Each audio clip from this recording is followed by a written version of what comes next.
Hello दोस्तों। यूँ तो व्यक्ति की सफलता में बहुत सारे लोगों का हाथ होता है। बहुत सारे व्यक्तियों ने उसके जीवन को गढ़ने में, जीवन को बनाने में बहुत लोगों ने भूमिका निभाई होती है। लेकिन हमारी ज़िंदगी में बहुत सारे लोग होते हैं जिनके इम्पोर्टेंस को हमने कभी समझा ही नहीं होता है और हम कभी ना उन्हें क्रेडिट भी नहीं देते।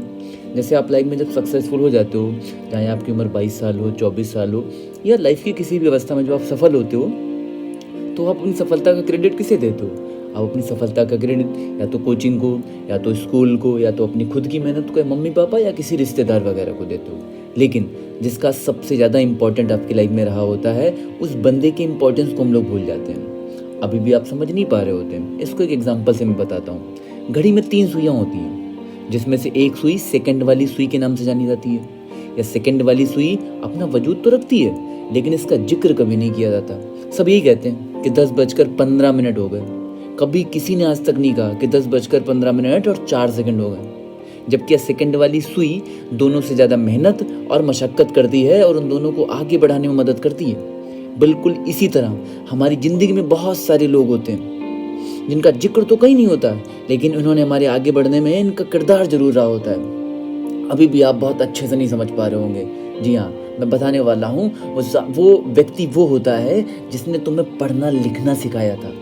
अब यहाँ पे ये कन्फ्यूजन मत जाना कि क्या वो मम्मी पापा की बात कर रहा हूँ। जी नहीं, मम्मी पापा का तो अपना एक रोल है, शायद उनसे उनका कोई रोल ले ही नहीं सकता है। लेकिन सबसे ज़्यादा इम्पोर्टेंट रोल रहा होता है कि जब आपको ना ही हिंदी की वर्णमाला आ रही थी, ना ही आपको अल्फ़ाबेट्स आ रहे थे, आपको बिल्कुल पढ़ना ही नहीं था। आप 3 साल की उम्र के थे, 4 साल की उम्र के थे, आपको कुछ नहीं आ रहा था। लेकिन उस व्यक्ति ने गुस्से में कैसे भी करके आपको सिखाया और आप फिर पढ़ना सीख पाए। सोचो, अगर आप आज पढ़ ही नहीं पा रहे होते, आपको अक्षर ज्ञान ही नहीं होता, अल्फ़ाबेट का ज्ञान ही नहीं होता, तो आप क्या दुनिया में इतनी ऊंचाइयों पर जा पाते?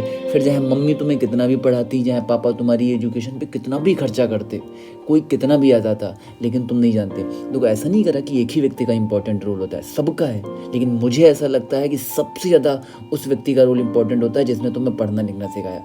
क्योंकि अगर तुम पढ़ ही नहीं पाते ना, तो लाइफ में कुछ कर ही नहीं पाते यार।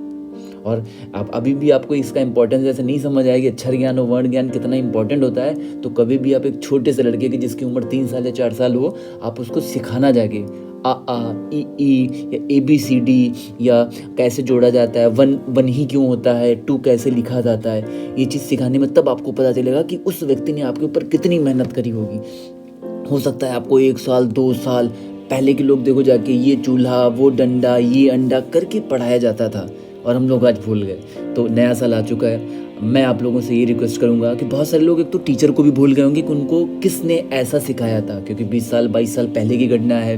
तो मैं यही कहूँगा नए साल के ऊपर कि आप उस व्यक्ति से जाकर मिलो, उनके पैर छुओ, उनसे आशीर्वाद लो, उनका अभिवादन करो और उन्हें बहुत बड़ा थैंक्स करो कि सर आपने बहुत मेहनत। हो सकता है वो आपका नहीं, हो सकता है आपको नहीं पहचान पाए, क्योंकि बहुत पहले की बात हो चुकी होगी, बहुत साल पहले की बातें होंगी। लेकिन कोई बात नहीं, आपको उनके साथ बैठना है, क्योंकि ऐसे टीचर्स का इंपॉर्टेंस सोसाइटी में घटता जा रहा है। हम लोग प्रेजेंट वाले टीचर को इंपॉर्टेंस दे रहे होते हैं। आप यूनिवर्सिटी में पढ़ रहे होते तो सर ये सर हैं, मेरे वो सर हैं, मम्मी पापा ये हैं। हम लोग उस व्यक्ति को इम्पोर्टेंस ही नहीं देते हैं। और वो भी नीचे तबक्के के लोग होते हैं जो बहुत छोटे छोटे टीचर रहे होते हैं, एक छोटे से गांव में रहे होते हैं, एक छोटे से गांव के वही 500 रुपये, 1000 रुपये या 3000 रुपये या 5000 रुपये की नौकरी पे उन्होंने काम किया होता है। तो उस व्यक्ति का इंपॉर्टेंस कभी लाइफ में हम लोग जिक्र ही नहीं करते हैं। और वह व्यक्ति भी इतना शालीन होता है, इतना हिम्मती होता है, वो कभी कुछ कहता भी नहीं है यार। धन्यवाद।